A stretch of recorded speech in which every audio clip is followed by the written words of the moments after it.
brought you to Nashville, Tennessee, dealing with housing. Take about 3 minutes for that. Then when you get through that 3 minutes, you'll pick up on him and tie into what he's talking about. Listen to what he has to say. Are we ready?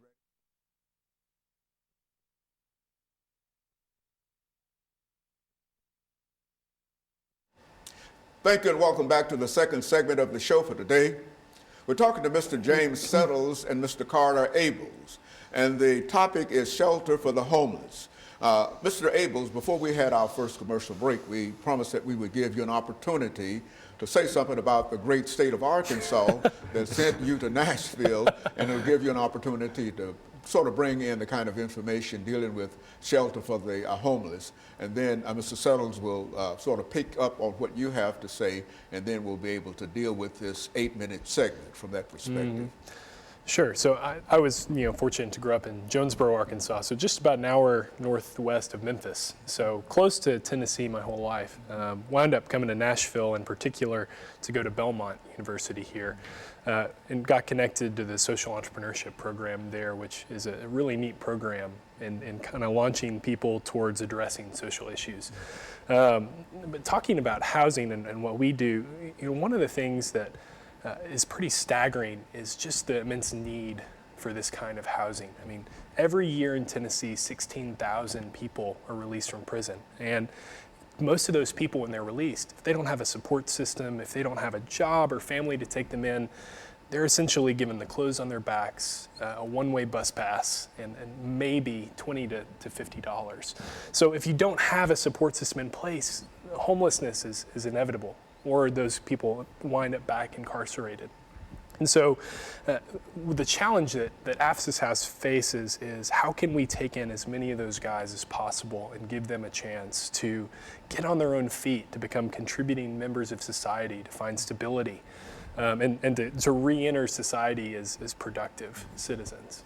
And so, James, you've been involved with this organization for many years, have you not? Mm-hmm. Yes. And what have you found in terms of your experience, looking back over all of the things that you've done so far? What are some of the things that you'd like our audience to know this morning about some of the challenges that you have to face? Certainly, you're trying to deal with incarcerated individuals, 16,000, I'm told, out of the system each year, and certainly you can't meet all of those needs. But what are some of the needs that you're able to meet? Well, I really believe that one of the things that's a plus for AFSIS House is when men learn better, they actually do better. When men come to AFSIS House, one of the first things we do is help them get their ID, because when you're homeless, you really pretty much have nothing. We help them get ID. We have classes that are centered around job readiness, job retention, financial literacy. And in the evening time, the men are inundated with classes like critical thinking, relapse prevention, that's understanding addiction, anger management. Well, anger management covers a lot of stuff like family reunification. And we have been able to see that when people are impacted with those type of life skills and putting them in an environment where they can grow and be the best that they can be, that it's staggering how people actually do better. And so in a real sense, you've got a large number of success stories that Correct. You can deal with, having dealt with this organization since what? 2003. And so you've got a large number of examples of individuals who've been able to come there and sort of get their lives back together. That's correct. Mm-hmm. That's correct. And so, Mr. Abels, in terms of your situation, what do you do exactly at AFSIS House? Sure. So James handles all the program. He's our executive director. I just help to try to keep the lights on. So I do the behind the scenes fundraising and trying to bring in enough money to ensure that we can serve the guys as well as possible. What kind of money do you think that you need in terms of dealing with this? I think that you work dealing with grants and other kinds of methods to bring. Do you find that there's a community of individuals who are out there willing to help you do what you do, or do you find that it's difficult to raise enough money to do what you're doing? Speak from a financial point of view in terms of what you're doing. Sure. I mean, we're fortunate to have access to some grant opportunities to help what we do. You know, there's unfortunately a stigma sometimes around guys that are former offenders. But we believe that no one is too far gone to start over and find a life of fulfillment. And so we've been fortunate to find people in the community that believe that and who can come alongside us and help empower these men to do that. And so we fundraise with individuals, we do grants. Right now we're trying to raise $100,000 by November to build a new house, which we're pretty excited about, being able to grow our capacity.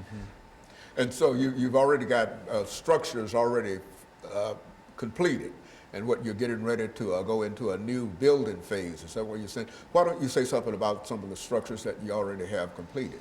Sure. So we have, James mentioned, we have 3 transitional facilities right now, serve about 28 guys at a time. The house that we're hoping to construct, we already own the property.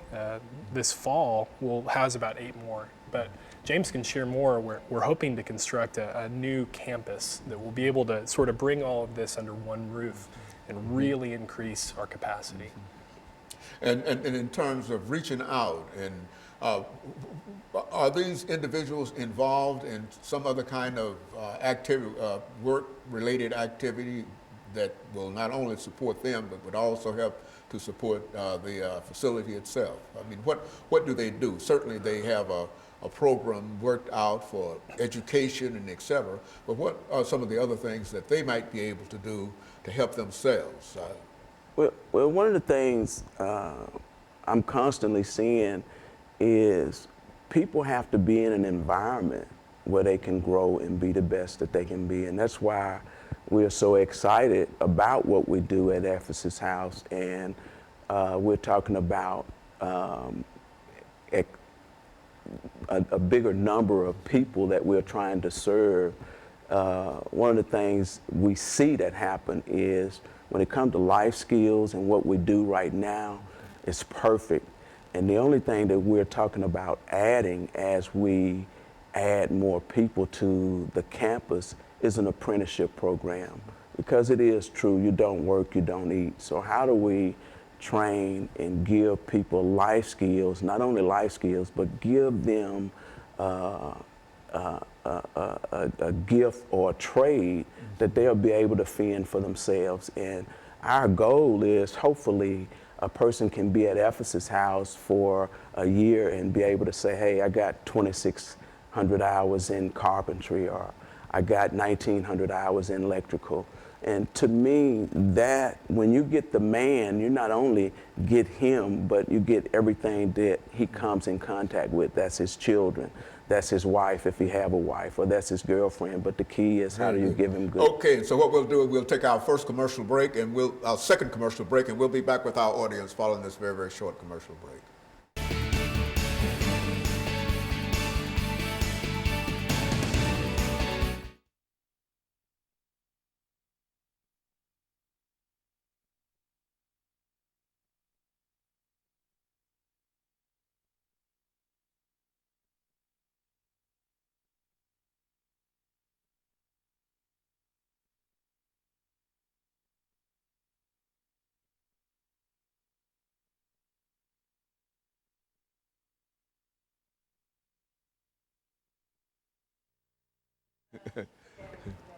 No, we're all right. So what's this last segment? This is 10 minutes. This is your show. I mean, I don't know anything about this. Okay. When these folks graduate or get out of here, I mean, do you have a group that are going through, and have you got some folks that call back and say, hey, I got a job and I'm doing, give us some examples that, of some of the folks that are doing whatever y'all are doing. Yeah. And you got 28 folks in 3 different buildings facilities. How long, what's the general length that they stay there? Do they come out of incarceration, stay there for a few months, and then go out and get a good job or whatever? Those are the kind of things that we want to hear. Yeah. You see, and so And that's why I want you to tell your story, you know, Okay. because you know what, you know, you got some folks that probably came out and working over at NSA, NES, what, you know, working at different jobs, involved in different kinds of things, and have said certain things about your program and et cetera. Yeah, that kind of, you know. I gotcha. Yeah, just, so it's, Okay. you got 10 minutes. And so try to keep that chair. Still. Yeah, that camera follows that chair. And so, you know, just try to do that. You know, we got 10 minutes, and so we're gonna start with. Did we start with? You start with him. Might me last time. So. Okay, so we're gonna Yeah. start with you. And Who, me? Cool. Did we start? Did we end with you last time? We You ended- started with him. Okay, but we Ended with you. Ended with me. with you. We got to. We'll start over here with you. And the clock isn't as true, so I'm Okay. gonna keep doing what I'm doing. Yeah, but well, you you- did come out good on that last one. Okay, Right on yeah. time. Yeah, I know. Yeah, after 30 years, I generally come out. I love you. Okay, so we've got 9 minutes and 50 seconds. Yes. Okay, and so that's what we have. And so, what I want to know is some of the things that you think people ought to know about your organization and your needs, and some of the successes. You know, that kind of information. You know, if you got somebody that went through a carpentry program and they're now working on one of these big buildings that they have around here and et cetera, because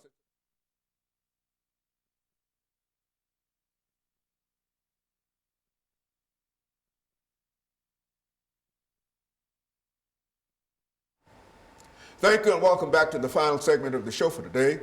We're talking to Mr. James Settles and Mr. Carter Abels, and they're giving us some information in reference to the ability to deal with individuals who are homeless, and especially those individuals who have been incarcerated. Let's see, Mr. Carter Abels, let's see if you might be able to give us some information in reference to some of the things that you like our audience to know about what you're doing, and we'll give you about 3 or 4 minutes to do that, and then Mr. Settles will have you to build up on what he has to say, and we'll try to go from you to him over the last 10 minutes and give you an opportunity to sort of get out as much information as you possibly can in reference to what the two of you are doing. So let's start off with you, Mr. Davis. Sure. So one thing I think it's important for people to understand about the work that we do is that a lot of these issues that we're working with are deep-seated. It's not something as simple as housing or jobs, but it's taking a look at each individual person and hearing their story and where they came from and where they're trying to go. I mean, we have guys that come into the program that, I mean, their story starts when they're 13, 14 years old, experiencing drugs for the first time, or growing up in broken households that lead them down paths that wind up incarcerated or on the streets. And so one of the things that's really important for us is to work with each guy as an individual and connect him with each service and an opportunity that man needs. Very good. And of course, you've got many successes that I'm sure since 2003 that you've been able to document during that time. Talk about some of the successes and some of the individuals and some of the challenges that you've had, some of the things that when you go to sleep at night, you think in terms of what you have to do tomorrow. And from that perspective, give us that kind of insight into what goes on there. Well, one of the things I'm thankful for that Ephesus House provide is an environment that's safe, that's clean, and that's supportive to the client. Even myself, you know, a lot of people may look at me today and look at the glory, but really don't even know the story. You know, I too rode the bus for 6 months and had to start off from being faithful over little and allowing God to place you over much. So I try to take that same application and apply it to the client. And what I find that the client do is the client actually receives it and grow from it. We have several people that not only graduate the program and come back, but these men are just human beings just like anybody else, just made some bad decisions in the future and now are needing to get back centered up. So how do we help the client get centered back up? You know, We've been dealing with an approach of we lock them up and throw away the key, or when people make bad decisions or bad choices, even dealing with drugs, we want to kick them out of the car. But you know, people are worthy of an opportunity, and that's what we want to provide for the client, is an opportunity. And our main hold now is to contact different agencies that will be willing to work with Ephesus House in a program, in an apprenticeship program, giving these guys an opportunity to learn a trade and to be the best that they can be. Because it is true, when you get a guy sober and you put him in an environment where he can grow and be the best that he can be, that employer, he gets a good employee, you know, and hopefully it's something that would not just only start from right there and be something that that client and that employee can have something to smile about as they go in the future. You know, Mr. Carter, I think you mentioned the fact that you deal quite a bit with grants. What are some of the things that you try to indicate in the grants that you're applying for, and what are some of the responses that you have in reference to the grants? And do you have any idea in terms of looking around at some of the building and some of the all of that activity that's going on here, and to try to buy into that? I think Mr. Settles indicated that you're probably doing that, but talk about it from that perspective. We've got about 5 minutes before we end this show for today, but I'm sure that our audience would be curious in reference to some of the things that, some of the needs that we're talking about here. Sure. So in any kind of anytime that we approach a funder to try to partner with to accomplish this work, it's really important for us to communicate the need, which I've shared a bit about here. Our capacity to do something about it, which, you know, we feel confident in our ability to really help these guys and get them to the place that they need to be and work with them to do that. And also just, you know, identifying the opportunity for growth, for us to really expand this ministry to do more. So I mentioned, you know, there's such a huge need with so many guys on the streets today and coming out of incarceration. So we have 28 beds. We have over 100 people on our waiting list at all times. I mean, dozens of applications every week that we have to turn away. And so for us right now, a big focus is, you know, how can we build our foundation, make sure we're good, we're continuing to do the work that we can, but how can we take in more? How can we serve more?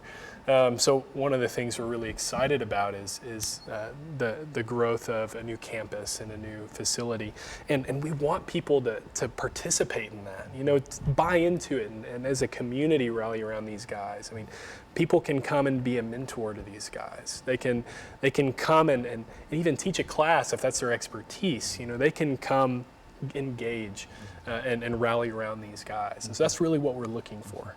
Well, Mr. Settles, thinking in terms of grants and opportunities, what have you done in reference to reaching out to the state of Tennessee to indicate that they might be able to give you grants in order to help you? Have you thought in terms of getting grants, the federal grants as well as state grants, and what is the state of Tennessee doing in reference to that? Well, we have reached out to the state and federal, and we get a small contribution from federal and state.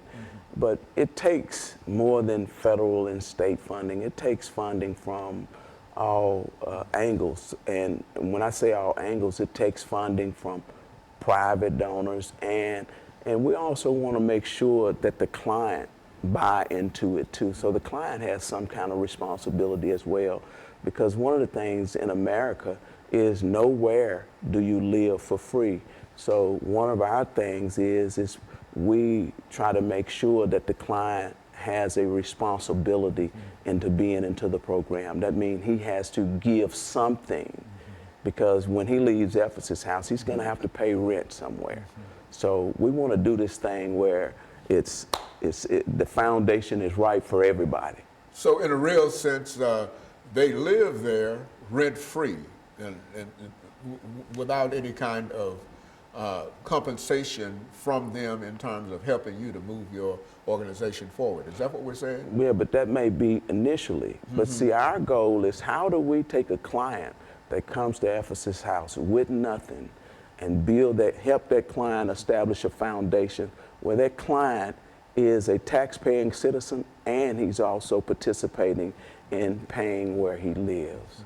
And so it gives them an opportunity to demonstrate the success of this program by giving back to the program. And while you got 28 individuals there, these individuals, once they are there for a while, will have an opportunity to assist the organization in terms of what you're all trying to do. Each person in a real sense represents an individual who can reach out in order to support your program. Is that what we're saying? That is correct.